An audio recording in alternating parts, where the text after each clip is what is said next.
Jayanti TV. Raja Bali dalam Bedahulu. Suatu hari, Sri Tapowulung, Raja Bali kuno terakhir, pergi ke daerah Batur diiringi Patih Ki Pasung Grigis. Tiba di Panelokan, sang raja diuji oleh sang patih. Paduka, jika Paduka benar sakti dan dapat melepaskan jiwa dari raga, mohon tunjukkanlah pada hamba, kata Ki Pasung Grigis. Permohonan Ki Pasung Grigis dikabulkan. Sang raja pun bersemadi. Beberapa saat kemudian, kepala sang raja lepas dari raganya. Kepala Sri Tapowulung diceritakan melesat ke surga. Ki Pasung Grigis kini hanya menghadapi badan rajanya tanpa kepala. Setelah lewat 3 hari, kepala Sri Tapowulung belum kembali juga.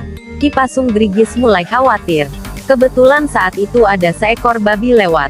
Babi itu pun dipenggal dan kepala babinya itu disatukan dengan raga Sri Tapowulung. Tadinya beberapa saat kemudian kepala Sri Tapowulung kembali.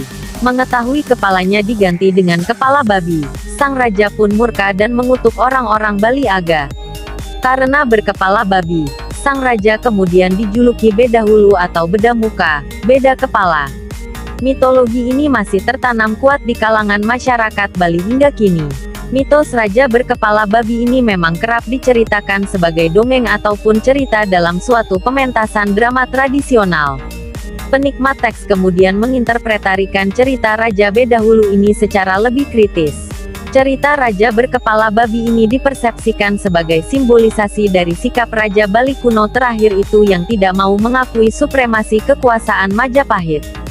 Sang raja ingin menempatkan Bali sebagai kerajaan berdaulat dan merdeka, terbebas dari cengekeraman kekuasaan luar. Interpretasi ini kemudian didukung dengan hasil penelitian para sejarawan dan arkeolog. Dalam sejumlah sumber-sumber Bali kuno, Raja Sri Tapowulung disebut-sebut sebagai raja yang kuat, bervisi, disegani dan dihormati rakyatnya. Raja ini diberi gelar sebagai Sri Astasura Ratna Bumi Banten, penguasa Bali yang memiliki 8 kekuatan dewa. Sikap inilah yang dipandang Majapahit berbahaya bagi ambisi kerajaan itu menguasai Nusantara.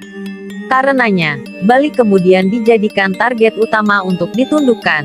Melalui tipu muslihat sang patih Gajah Mada, Bali berhasil ditaklukkan. Penaklukan oleh Majapahit tidak serta-merta membuat rakyat Bali kuno mengakui kekuasaan Majapahit di Bali.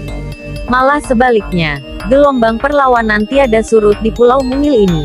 Hingga akhirnya terjadi negosiasi politik antara penguasa Majapahit dengan orang-orang Bali Aga untuk memadamkan perlawanan. Namun, Majapahit tampaknya menyadari benar, kecintaan rakyat Bali terhadap rajanya yang terakhir masih sangat dalam.